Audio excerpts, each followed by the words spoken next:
In terms of the NCAA tournament, it was the NCAA tournament of historic parity, right? Well, at least for 67 of the 68 entrants. And then there was that one outlier. The one outlier that just beat the living crap out of everybody else for UConn. This was the tournament of absolute and total dominance. No, last night's rock fight with San Diego State was not exactly thrilling, edge-of-your-seat stuff. In fact, it probably could have used a little taunting to spice things up. We did talk about that all day yesterday. But give San Diego State their due. They hung in. They came back. They battled with a total juggernaut. Because for all the parity and all the upsets and all the surprises and all the low seeds making crazy runs and all the high seeds crashing out early, at the end of this tournament, the one thing that was incredibly clear is that nobody is better than UConn. Nobody is even close to UConn. Nobody was in UConn's class. Not even close. The Huskies just beat every single team by double digits en route to that natty. They won by an average of 20 points per game. They trailed. This stat's insane. They trailed for just 55 seconds in the second half over the entire tournament. I mean, the whole thing really is absurd, how they went right through everybody. Again, they just won a natty without trailing for so much as an entire minute combined over the 6 games. And those 6 wins, by the way, were not against slugs. They weren't setups where the brackets were blown to bits, so they were beneficiaries of some soft joke of a run to the final game. No, those 6 games were against the likes of Rick Pitino, Randy Bennett, E. Muss, Mark Few, Jim Larinaga, and then Dutch and the Aztecs. We're not talking about scrubs. We're not talking about tomato cans. We're not talking about unknowns. We're not talking about some lucky, easy path that opened wide for the Huskies. We're talking about an absurdly dominant UConn team that just curb-stomped everybody and everything that tried to stand in front of them. San Diego State does deserve a ton of credit. Incredible run that brought incredible energy to that incredible city. And like I said, they fought their asses off last night, even though they were going up against a Goliath with a lid on their hoop. San Diego State shot 32% from the field. They shot 26% from beyond the arc. They were never going to have a prayer like that, no matter how close they made it late. Yet somehow they made it really close late. Somehow they got it to a 5-point game with 5 minutes left. Somehow, incredibly. But then this immediately happened. I mean, essentially, the story of the tournament for both teams. San Diego State, no matter how big a hole they would dig, would always come back. They would always come back. UConn, well, story being for them, they're just too good. They rarely needed a big shot, but when they did, they always got one. So credit to the Aztecs for hanging in, but that game last night was like the entire tournament. It was all about UConn. So this stuff about the blue blood debate, whether or not they're blue bloods, it should have never existed in the first place, but officially that's done. That's over. My guy Matt Norlander asked Dan Hurley about that after the game, and this is what Dan said. Yes, he's right.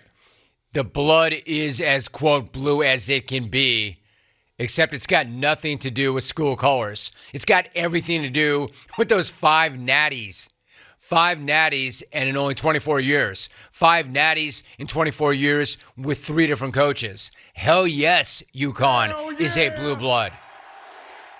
Just a blue blood. They're the blue blood, at least as it relates to this century. Again, they've got 2 more natties over the past 25 years than any other program. You know, people are sitting back saying, well, are they actually a blue blood? They have 5 natties in 24 years with 3 different coaches. Hell yes, they're a blue blood. And when it comes to finishing the deal, no other program finishes the deal like UConn finishes the deal. They're now 5-0 in title games. They're 10-1 in the Final Four. Never mind blue blood status. I mean, that's a given. Last night, UConn proved once again that they are the very last program that you want to run into at the end of March Madness. maybe they don't necessarily present this image of a superpower like Kansas or Kentucky or Duke or UNC. Maybe not. Not that Dan Hurley gives a damn about that either. Yeah, it's like Tommy D over there. He's from JC. He's not here to kiss my ass. That vampire's the same way. They all are. Hey, listen, you don't have to like Dan Hurley. Personally, I love Dan Hurley. I love that line. For him to get up there and say, hey, maybe I'm not the guy to kiss the media's ass. That's so good. Love him. Don't like him. I love this guy. And what's not to love? But then again, it doesn't really matter. Like him or not. The perception of the program doesn't really matter. The blue blood debate doesn't really matter. All that matters is scoreboard. Look up at it. Dude got it done. Just like Jim Calhoun and Kevin Ollie before him. I mean, maybe there really is something special, something different, something unique, something in the water, something in the DNA, something in the blood. I don't know. There's something about Storrs, Connecticut. Follow me on this. There is something about Storrs, Connecticut, which is pretty much the last thing that you would expect anybody to say about Storrs, Connecticut. No offense to Storrs, Connecticut. But I'm saying whatever it is about Storrs, it works. It wins. It matters.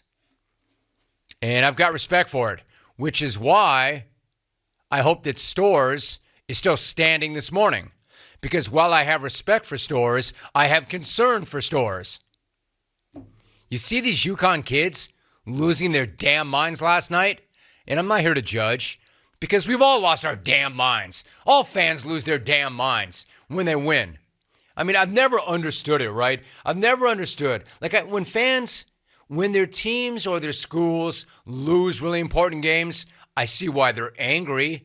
I would never condone the riot, but I can see why they do. But I've never understood rioting when you win. And I'm not just singling them out or isolating them. They're just the most recent and, frankly, some of the most violent, at least in some of what I saw last night. These crazy kids, some of them, not all of them, made Philly fan look soft and tame. Something else I thought that I would never say. I mean, climb light poles. Climb light poles. Climb them. Psst, please. Please. We're going to rip them right out of the ground, along with random traffic signs, and then light random fires around campus, because apparently that's how they do it in Storrs. Now, I'm not going to be a hypocrite. In Santa Barbara, we lit couches on fire. Here in LA, there had been a fire or two after a Laker win. So it's not the fire per se. Like in Philly, for instance. In Philly, they like to hammer toss Grey Goose empties and climb up greased up light poles. What I'm saying is in Storrs, they not only pull the light poles out of the ground, not easy, they then turn around and weaponize them and use them as battering rams. Seriously, a bunch of students pulled a light pole out of a ground, turned it around, and then used it to ram their way inside a locked building. It's one of the craziest things I've ever seen. I mean, those kids must really like to study if they want to get back into the building. Ripped a light pole out of the ground, turned it around, and used it to ram into a locked building. Insane. Basically, the UConn student body, in part, not all of them, of course. And I understand why they were hyped. They did just win a natty. Liquor may have had something to do with it, and other things. But part of the UConn student body just smashed up the UConn campus, like the UConn basketball team just smashed up the NCAA tournament field. And wasn't that, after all, in the end, the story of March Madness? The story of March Madness and the story of March Madness for the Huskies. Smash. Yeah. Smash, smash, smash. Yeah. Smash. Yeah. Great team. Great team. Great run. And hopefully they have a campus to return home to. Hey, listen, I get young and stupid. Believe me, I was both in college. Young and stupid. You might even argue that I'm old and stupid, but definitely young and stupid in college. But I don't really get ripping a light pole out of the ground and then turning around and using it as a battering ram to get into a locked building. Even if you're blackout, fall down drunk, and you're going to end up in the ER with alcohol poisoning. Even with all that, that's still pretty insane. Even me and my couch-burning brethren in Isla Vista can't believe some of these images. Do not declare nuclear war on yourselves, because chances are this is not going to be the last time you're in this position.